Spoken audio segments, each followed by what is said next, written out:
आप यकीन मानिए कि इससे पहले मैं कई पॉलिटिकल प्रोग्राम कर चुका हूं, बहुत जगहों पर जाकर बड़े बड़े स्टेज शेयर किए, साहब के साथ भी भाषण किए, लेकिन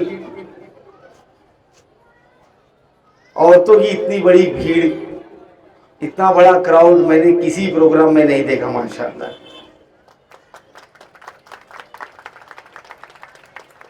तो आज इस प्रोग्राम को कामयाब करने का जो सबसे बड़ा क्रेडिट जाता है वो मैं समझता हूं मेरी माँ बहनों का है। आप लोग का तहे दिल से शुक्रिया। उम्मीद करता हूं कि ऐसे ही आप लोग मजलिस की आवाज पर हम जब भी बुलाएंगे आप लोग ऐसे ही बड़ी तादाद में हाजिर रहेंगे और इंशाल्लाह जमात का काम करेंगे। हॉल में भी लेडीज है, शाहबुद्दीन में बता रहे, अच्छा है वो बाहर नहीं है तो और बड़ा मजमा दिखता है। शाहबुद्दीन भाई सारी होम मिनिस्टर जमात के साथ है और होम मिनिस्टर जो बोलेगी घर का मर्द वो ठुकरा नहीं सकता फरमान इंशाअल्लाह। तो मेरी माँ बहनों ने मन बना लिया इस बार जू गली में पतंग उड़ेगी इंशाअल्लाह। मैं जब यहाँ आया तो मुझे शाहबुद्दीन भाई ने बताया कि यहाँ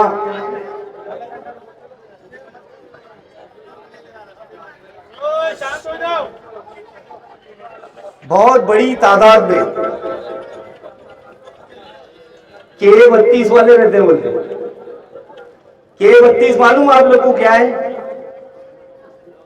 कर्नाटक वाले लोग बहुत बड़ी तादाद में आनंद, गुलबर्गा, बीजापुर, बसवा कल्याण वहां के लोग रहते हैं। और मेरी खुशकिस्मती तो ये है कि यहाँ पर सोलापुर के भी लोग रहते हैं माशाल्लाह।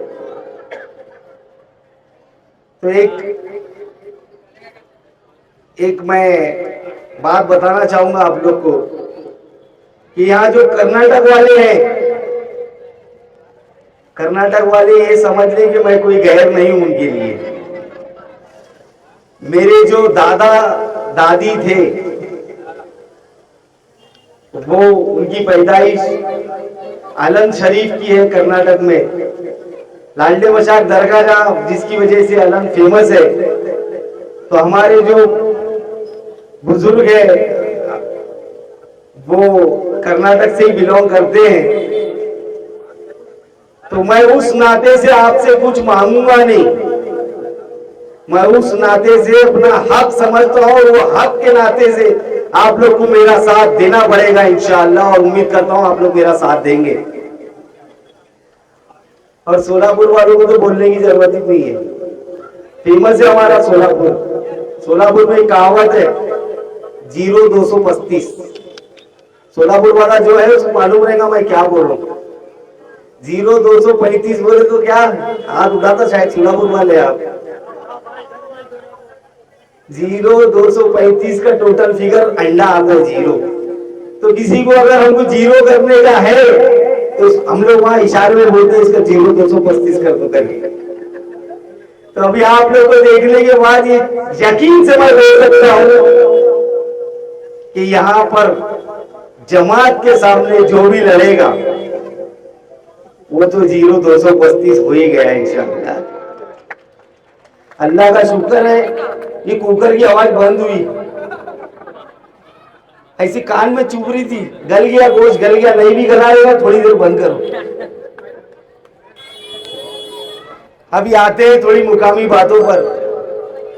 तो यहाँ आने के बाद मेरे को मालूम पड़ा कि पिछला जो नगर सेवक इलेक्शन हुआ था 2017 में, वहां पर अगर एमआईएम को पूरे बंबई में सबसे ज्यादा वोट अगर किसी वार्ड से मिले थे तो वो है ये जू गली का वार्ड नंबर 66। 7,400 कुछ चिल्लर वोट मिले थे। 8 साल बाद ही सही आज मौका मिला है मेरे को आप लोग का शुक्रिया अदा करने का, क्योंकि आप लोग ने जो मोहब्बत से भर भर के मजलिस को वोट दिए थे, आप लोग का फिर से एक बार बहुत बहुत शुक्रिया।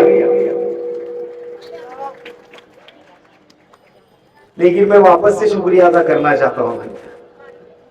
वो शुक्रिया अधूरा रह गया था, हमारी कुछ कमियां रह गई थी। अरे वापस कुकर बज रहा है यार।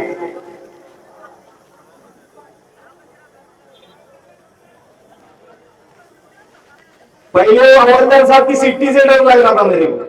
मैं बैठा था, जब पोर पोर पोर बजा रहे थे, मैं बोलने खड़ा रहूंगा, फिर बजाएंगे तो डिस्टर्बेंस होगा। वो शांत हुए तो कुकर चालू हो गया अभी। तो बहरहाल आप लोग ने जितने वोट दिए, उम्मीद करता हूं कि इस बार भी इस इलेक्शन में मजलिस इत्तेहादुल मुस्लिमीन का जो भी उम्मीदवार आपके सामने आता है, आप लोग गए बार से बहुत ज्यादा प्यार, बहुत ज्यादा वोट हमारे उम्मीदवार को नवाजेंगे। क्योंकि वारिस भाई ने अभी बता दिया आपको कि मजलिस का साथ क्यों देना चाहिए, मजलिस को वोट क्यों करना चाहिए। मैं वो तमाम चीजों को दोहराना नहीं चाहता। आप लोग समझदार है माशाअल्लाह। आज सोशल मीडिया का जमाना है, हर किसी के मोबाइल में तमाम सच्ची झूठी अच्छी बुरी बातें आ जाती है। आपको बराबर पता चलता है कि आपका कौन है, आपका दोस्त कौन है, आपका हमदर्द कौन है, आपका दुश्मन कौन है, आपकी हक की बात कौन उठाता है। पिछले 20 साल से आप लोग एक उम्मीदवार को जिताते हुए आ रहे हैं, राइट। पिछले 20 साल से, मैं किसी का नाम लेकर उनको बड़ा नहीं करना चाहता, लेकिन क्या मिला 20 साल से आपको। 20 साल एक बहुत लंबा अरसा होता है। जो बच्चा पैदा हुआ रहेगा, जो पहली बार नगर सेवक बना था, आज वो बालिग हो गया है, लेकिन बदले में हमारी मां बहनों को क्या मिला। आज मैं ये जानता हूं कि आज हमारी मां बहनें दूसरों के घर का बर्तन झाड़ू पोता करने जाती है। कौन खुश है ये काम करके? किसको अच्छी जिंदगी नहीं चाहिए, लेकिन मजबूरी है इसलिए आप लोग जाते हैं। कौन चाहेगा अपने छोटे छोटे बच्चों को घर में छोड़कर दूसरों के घरों में काम करने जाए। आज पूरा जू गली और ये डोंगर इलाका जो है वो नशे के उसमें लिप्त है। आज इतने नौजवान बच्चे खासकर इस एरिया के नशा कर रहे हैं। अरे आप लोग नशा खुद नहीं कर रहे हो, आप लोग अपनी जिंदगी के साथ साथ अपने माँ बाप की, अपने घर की जिंदगी खराब कर रहे हो। यहां मैं ये भी सुना कि कुछ लोगों के मिली भगत से, डिपार्टमेंट के मिली भगत से ये नशे का कारोबार करने फल फूल रहे। बीट चौकी मेरे सामने है। शाहबुद्दीन भाई कल एक कंप्लेंट बनाई है मेरे लेटर हेड पर, और यहाँ के सीनियर साहब को दीजिए और बोलिए जो नशे का कारोबार करते हैं इनके ऊपर सख्त से सख्त कार्रवाई हो, नहीं तो हम लोग हमारे हिसाब से कार्रवाई करेंगे।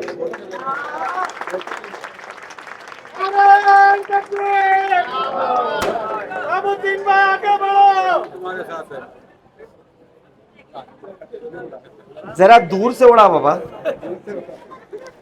थोड़ा जज्बात में आ गए। मचिंद्र साहब आप तक मेरी आवाज जा रही होगी, तो मेरी आपसे गुजारिश है मचिंद्र साहब जरा चक्की का पट्टा निकालिए और ये जो नशे का कारोबार यहाँ चला रहे हैं, ये जो नस्ल खराब करने का काम यहाँ पर कर रहे हैं, आप कृपा कर कर उस पट्टे का इस्तेमाल उन लोगों पर करिए ताकि ये हमारी जो नस्ल है, ये जो हमारे आने वाली नस्लें हैं, ये इनका फ्यूचर खराब ना हो। आज हम हमारे घरों में एयर कंडीशन में बैठे हैं, आज हम लोग अपने आप को खुशकिस्मत समझ रहे हैं कि आज हमारे बच्चे सेफ है नशे से। लेकिन अगर हमने कुछ एक्शन नहीं लिए, अगर हमने इन लोगों को ऐसे ही छोड़ दिए, तो वो दिन दूर नहीं है कि हो सकता है ये आपके घर के दरवाजे के बाहर या हमारे घर के दरवाजे के बाहर भी ये नशाखोरी का धंधा करने वाले अपनी कुड़ियां लेकर पहुंच जाए। तो बस यहाँ बहुत सारे मसले मसाइल हैं, 20 साल हो चुके हैं लेकिन आपके मसले हल नहीं किया गया। मैं यहाँ आया तो मेरे को बड़े बड़े बिल्डिंग्स दिखी माशाल्लाह, मैं बहुत खुश हो गया, लेकिन उसके साथ साथ मेरे को दूसरा पहलू भी दिखाया गया। यहाँ पर बिल्डरों के नाम बताए गए, दर्शन बिल्डर्स, सहाना बिल्डर्स, अभी पिरामिड बिल्डर भी आ गया है। हम रीडेवलपमेंट के खिलाफ नहीं है, हम भी ये चाहते हैं कि हमारी माँ बहनों को अच्छा घर मिले, अच्छी सहूलत मिले, वो अपने बच्चों को अच्छे से पाले, हमारे नौजवान भाइयों के हाथ में काम आए, अच्छी जिंदगी हो। लेकिन ये बिल्डर एसआरए की स्कीम के नाम पर ये जो स्कैम कर रहे हैं, ये कहीं ना कहीं जाकर रुकना चाहिए। किसको नहीं चाहिए अपना अच्छा घर?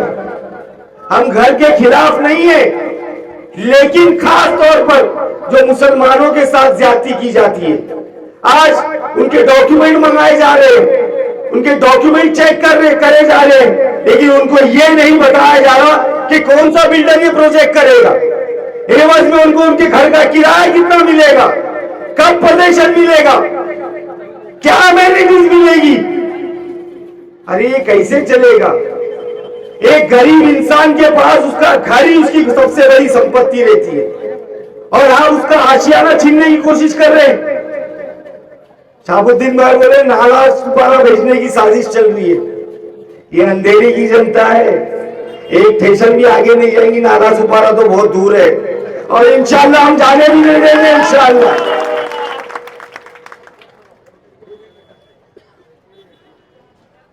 यहां पर अभी मैं आया तो एक चिट्ठी दी मेरे हाथ में, इस चिट्ठी में लिखा हुआ है घर के साथ तो ज्यादती कर रहे, लेकिन उसके साथ साथ यहां पर 2 मंदिर है, 4 मस्जिद है, मुबारक मस्जिद, मक्का मस्जिद और भी दूसरी मस्जिद है।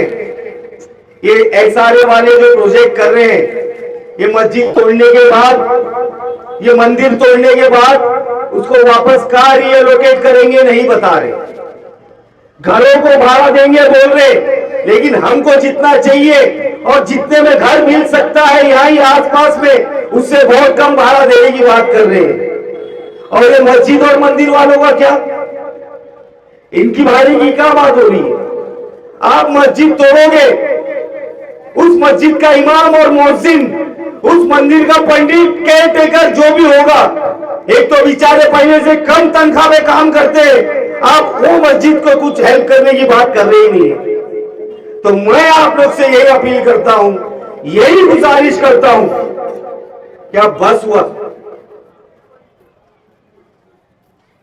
अब बोलने मत लगो अल्लाह के वास्ते।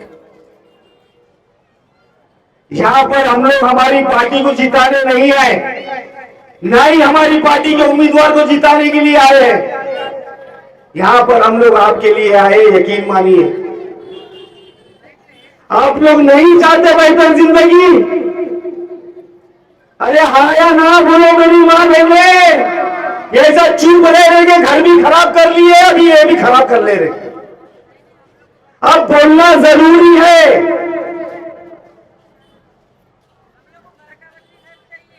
घर के बदली घर इंशाल्लाह जरूर मिलेगा, उसका किराया भी मिलेगा जितना चाहिए उतना, लेकिन उसके लिए आपको, आपके लिए हमदर्दी रखने वाले को जिता के लाना पड़ेगा, आपके हक की आवाज उठाने वाले को जिता के लाना पड़ेगा, आपका अपना कौन को समझना पड़ेगा। लेकिन इलेक्शन के टाइम क्या होता है, ये दलाल लोग आते अलग अलग पार्टी के, और हिसाब बताते हम लोगों को डर बताते हैं कि अगर आपने रहमान को वोट किए तो यहाँ पर अमित साटम के लोग जीत जाएंगे, यहाँ पर कांग्रेस जीत जाएगी, यहाँ पर ये जीत जाएगा। इस बार अगर आप लोग के पास, मैं मेरी माँ बहनों को बोल रहा हूँ, इस बार आप लोगों के पास वो दलाल अगर आए, चप्पल निकाल के मुंह सूजे तक मारना, उसको मारेंगे ना इंशाल्लाह। मेरे को अफसोस होता है, अफसोस, एक आदमी एक आदमी ना दिन देख रहा है, ना रात देख रहा है, ना अपनी जिंदगी की परवाह कर रहा है। सड़क से लेकर पार्लियामेंट तक जहां भी आप लोग के हक की आवाज उठाने का मसला आता है तो वो एक सिंगल शेर है बैरिस्टर असदुद्दीन ओवैसी साहब, जो हर मुद्दे पर, चाहे वो ट्रिपल तलाक का मुद्दा हो, चाहे वो नकाब का मुद्दा हो, चाहे वो बीफ का मुद्दा हो, चाहे वो मॉब लिंचिंग का मुद्दा हो, चाहे वो CAA का मुद्दा हो, चाहे वो हमारी वक्फ की जमीनों का मुद्दा हो, चाहे हमको लेकर, दलितों को लेकर, पिछड़ों को लेकर, वंचितों को लेकर, मजलूमों को लेकर कोई भी मुद्दा हो, तो वो अकेला आदमी उठकर आप लोगों की आवाज बन रहा है। तो हमारा ये फर्ज नहीं बनता है उस आदमी के साथ वफा करना? अरे वो आदमी को इनाम देने के लिए आप लोग वोट दे दीजिए। हम लोग आपके घर के बर्तन मांगने नहीं है, ना ही मैं ये बोल रहा हूं एक टाइम का खाना बना के हमको दावत दो, हम खाना खाने आएंगे। हम लोग सिर्फ और सिर्फ आपकी दुआओं के भूखे हैं। और मैं ये समझता हूं मेरी माँ बहनें इंशाअल्लाह भर भर के हम लोगों को दुआओं से नवाजेंगे इंशाअल्लाह। इस बार अल्लाह के वास्ते हम लोग किसी भी बहकावे में नहीं आते हुए, हमारी तो जिंदगी निकल गई। मेरे सामने बुजुर्ग माए बैठी है माशाअल्लाह, अल्लाह उनकी उम्र दराज करे, अल्लाह उनको सेहत नसीब करे। ये लोग कैसे भी स्ट्रगल करके अपनी जिंदगी भर गुजर कर लिए, लेकिन आप लोग अपने दिल पर हाथ रखकर बताइए क्या आप लोग ने जैसी जिंदगी गुजारे हैं, क्या आप लोग चाहेंगे आपके आने वाली नस्लें, आपके औलाद वैसी जिंदगी बसर करें? किस माँ का सपना नहीं है कि उसका बच्चा अच्छी स्कूल में जाए, उसको अच्छा एजुकेशन मिले, उसकी अल्लाह ना करे तबीयत खराब हो तो उसको अच्छे डॉक्टर, अच्छे दवाखाने मिले। आज यहाँ पर मैं सुना कि पानी तक नहीं है, या इलीगल पानी का बिजनेस हो रहा है। यहाँ पर अल्लाह ना करे कभी कुछ होता है तो एम्बुलेंस अंदर आने के लिए जगह नहीं है, इलीगल पार्किंग का मसला है यहाँ पर। यहाँ मेरे गरीब भाई बुजुर्ग जो हॉकिंग का काम करते हैं, जो रस्तों पर दुकान लगाते हैं, आज उन लोग के साथ नाइंसाफी की जाती है। जितना वो लोग कमाते नहीं है, रोज म्युनिसिपालिटी और ये पुलिस उनसे फाइन वसूल करती है। तो कहां है आप लोग ने जिसको वोट दिए, कहां है वो लोग? कौन उठाएगा ये सवाल?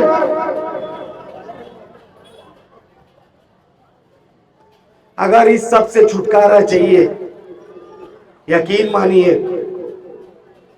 MIM का जो भी उम्मीदवार हो यहां से, आप लोग उसको जिता कर लाइए।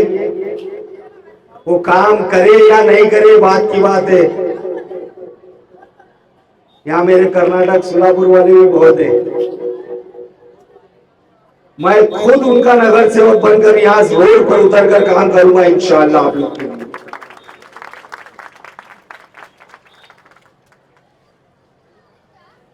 आज मेरी तबीयत भी थोड़ी नासाज है, जरा गला भी खराब है, नहीं तो और ज्यादा बोला होता मैं। बहरहाल मैं आपसे यही गुजारिश करता हूं, और मेरा फोकस आज माँ बहनों पे ही है। हम लोग जो भी सभा करते हैं आदमी मिलते लाखों की तादाद में, कि हमारी माँ बहनें नहीं मिलती। तो मैं मेरी माँ बहनों से ये अपील कर रहा हूं कि आप लोग जिस तरीके से अपना घर संभालते हैं, आप लोग जैसा अपना घर संभालते हैं, वैसे ही MIM पार्टी को भी अपना घर समझ के इसको संभालिए, इसका प्रचार कीजिए। हमारा जो भी एजेंडा है, हमारे जो भी ख्यालात है, और कई पर्दानशीन माँ बहनें माशाअल्लाह हमारी जो रोड पर नहीं आ सकती है, आप उनके घरों तक जाइए और लोगों को समझाइए कि इस बार ना कांग्रेस, ना शिवसेना, ना बीजेपी और ना वो दोनों राष्ट्रवादी हमको चाहिए। हमको अगर चाहिए तो सिर्फ और सिर्फ पतंग चाहिए, और इंडिया मजलिस इत्तेहादुल मुस्लिमीन चाहिए इंशाअल्लाह। आज इस प्रोग्राम से मैं आपसे वादा करके जा रहा हूं इंशाअल्लाह कि इलेक्शन हम करीब है। जैसे ही इलेक्शन लगता है मैं पूरी कोशिश करूंगा कि आपके बीच असद ओवैसी साहब, अकबर ओवैसी साहब और इम्तियाज जलील साहब को लेकर आऊं और उनका यहाँ पर स्टेज प्रोग्राम रखूं। आप लोग यहाँ पर आए, मैं आप लोग का तहे दिल से शुक्रिया अदा करता हूँ। मेरा नाम फारूक शाब्दी है और ये मैं मेरी माँ बहनों को बोल रहा हूँ, मेरा नाम फारूक शाब्दी है। अपनी दुआओं में मुझे नाम लेकर शामिल करना। बहुत बहुत शुक्रिया। जय हिंद, जय महाराष्ट्र।